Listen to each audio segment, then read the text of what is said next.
Hi, my name is Cold Beer and may the 4th be with you. Star Wars Battlefront 2. Almost 90% of positive reviews, left by tens of thousands of players, is definitely proof that the game is done right, and I can confirm that. I played the game for several hours and I had a lot of fun, although I had to stop playing because I got the game on my PlayStation and shooting with the gamepad was a real pain for me. I died way too often for my comfort zone, you know. Anyway, now I'm thinking of getting it on PC. The price is really nice, all I need is time. So this edition sold on Steam is called Celebration Edition, and along with the base game it includes all past and future updates and many other cosmetic things you don't really care to hear about if you never play the game. So here up to 40 players fight in massive battles, pilot huge array of vehicles and can even participate in space combat. Also, one thing that is really uncommon for any game released by Electronic Arts is the ability to train offline. You can do that, and only with your new knowledge you can start, dying in real-time multiplayer battles. Yeah dude, don't expect to be thrown into combat with noobs like you. Everyone will have more experience than you do, but you have to collect your strength and show them who's the boss. Probably not you. The Witch's Cauldron. This is a simple and cozy game where you will boil various potions as a not-so-evil witch. You'll practice your craft in a town where good rumors spread just as fast as bad ones, with the latter quickly reaching the ears of Inquisitors. And as you probably know, Inquisitors are the best friends of every witch, who wants to die in agony and pain, I mean, so not a friend of yours. Balancing your popularity amongst townsfolk and the Inquisitors' growing attention is essential for survival here. And if your intuition tells you that the end is near, you can always find refuge in another town. There are plenty nearby. The game has very good price and playtime ratio. You'll finish it in roughly 15 hours. Can totally recommend for a calm evening. You know, when the rain pours outside, a distant rumble of thunder shakes windows gently, and you just brew things as a witch.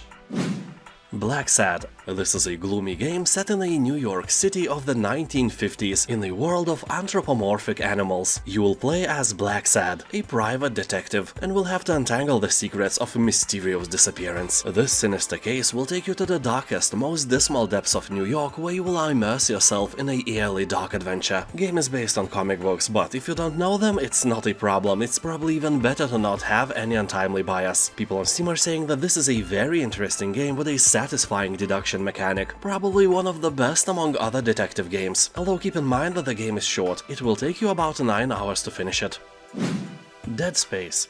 Of course, I'm speaking about the recent remaster of the game, which is a fantastic game just like the original Dead Space, but I can almost assure you that if you played it a long time ago, you won't spot any difference. I completed the first game more than 10 years ago, and when I watched someone play the remastered version, honestly, I couldn't see anything new. Yeah, the graphics now are shiny and beautiful, but it is exactly how I remember the original version. So the remake is a great game on 2 occasions. First, if you want to replay the game, and not because there is a remaster available, but because of the game itself. And second, if you never played it. In that case, I can assure you this is one of the best horror shooter games I ever played. Well, it's more like a thriller with a bunch of jump scares, but the atmosphere is amazing. The surroundings of the space station are made incredibly well, and the necromorphs are really creepy. Be sure that your mental balls are strong and hairy. 10 cold beers out of 10. Showgunners. I was really impressed by this game's story and setting. Here, in the dystopian future where corporations rule, a brutal reality show is the hottest entertainment property in town. You play as one of the contestants driven by revenge. To win, you must navigate dangerous urban arenas packed with lethal traps and face off against hordes of heavily armed psychopaths. Every stage in Showgunners is handcrafted to create a curated turn-based tactical gameplay experience. It is heightened with the inclusion of a diabolical show director that can hinder you or help your opponents depending on your performance. This level design ensures that no 2 levels play the same way and keeps you thinking tactically. If this kind of show would be streamed in real life, I would be a subscriber, no doubt. Also, you can try free Showgunners demo version on Steam. Dark Souls Remastered.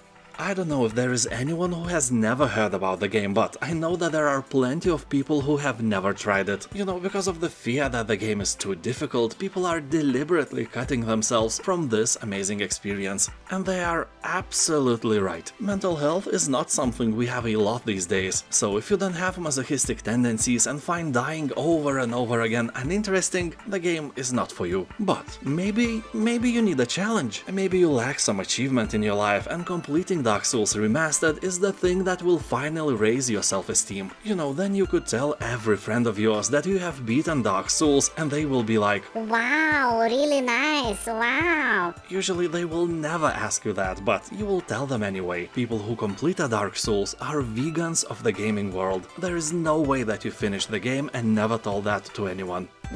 Disco Elysium. This is one of the greatest role-playing experiences you will ever have, but play it only if you like reading a lot and like games without combat. You will not find any here. Well, I mean combat that is not a result of your dialogue choices. Your character will do things automatically based on the decisions you make, and those decisions of yours are not always very smart, and Disco Elysium just lets you do stupid things, which is kinda scary because suddenly you may realize that you just wanted to test the waters, but instead you actually made the decision that will have grim consequences. And by grim, I mean really grim. On some of those occasions, the game just ends. You may see game over screen without even playing an hour. And the game is like, I told you, but you pushed me hard, so the consequences are yours to swallow. yeah, actually Disco Elysium has 3 different endings and 12 unique game overs. Those I talked about before. So always, and I mean always, think twice before doing something stupid. And then think twice while playing Disco Elysium as well. Because no matter how stupid the decision you want to make is, the game may let you do it.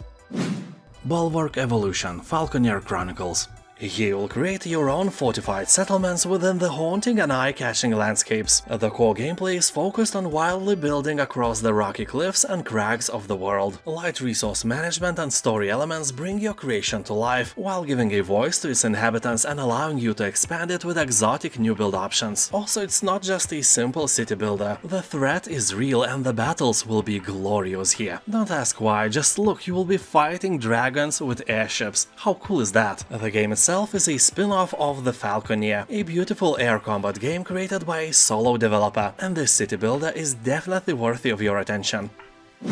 System Shock. This is the full remake of the famous original System Shock from 1994, combining the old gameplay with all new HD visuals, updated controls, overhauled interface and all new sounds and music. It even has the original voice actor of Shodan, the psychotic AI who has taken control of the Citadel station and turned the crew into an army of cyborgs and mutants. She now plans to do the same to Earth, so you must explore and battle your way through the depths of a space station gone to hell, stop AI and avert humanity's destruction. The best thing for me, a man who never played the original System Shock of 1994, was a shocking experience, pun intended, when I realized that this is not a linear shooter. You can actually decide where to go first, what areas to explore, and you will also have to make a mental map of the space station in your head, because it is huge and it's easy to get lost.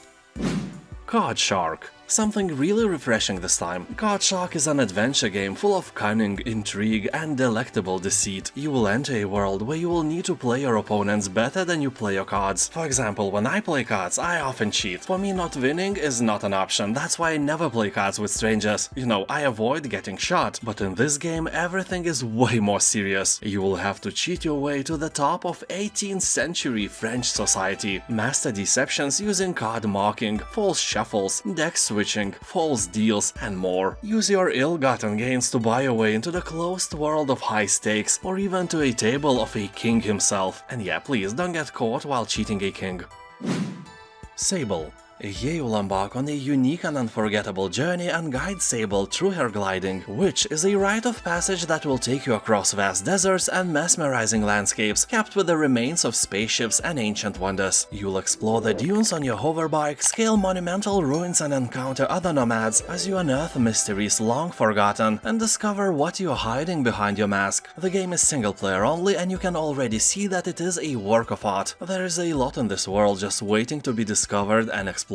People on Steam are talking that the game is a little bit similar to the Breath of the Wild. The world is open and the amount of quests here won't let you get bored.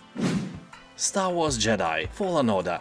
This is one of my favorite games I have ever played. Yeah, I am a fan of Star Wars, and my whole childhood I dreamed of becoming a Sith, so I could teach people I don't like a lesson. From all Souls-like games, Fallen Order had the most satisfying combat I've seen since the times of the third Witcher, and I probably liked it so much because it reminded me of those sword dances I did as a Geralt. The game started slow, but the more I played, the more powerful I got. You know, skills like running on walls or throwing spinning lightsaber into a bunch of puny enemies are not given to you all at once. At the beginning you suck as a Jedi, even some random rat can kill you if you are not careful enough, so I died a lot. But later I became a real combat god because I discovered a story mode difficulty. Yeah, this is a Souls-like game even noobs like me can enjoy. And now, thank you for watching, have a nice day and I'll see you next time. Subscribe. I'm serious. I'll wait.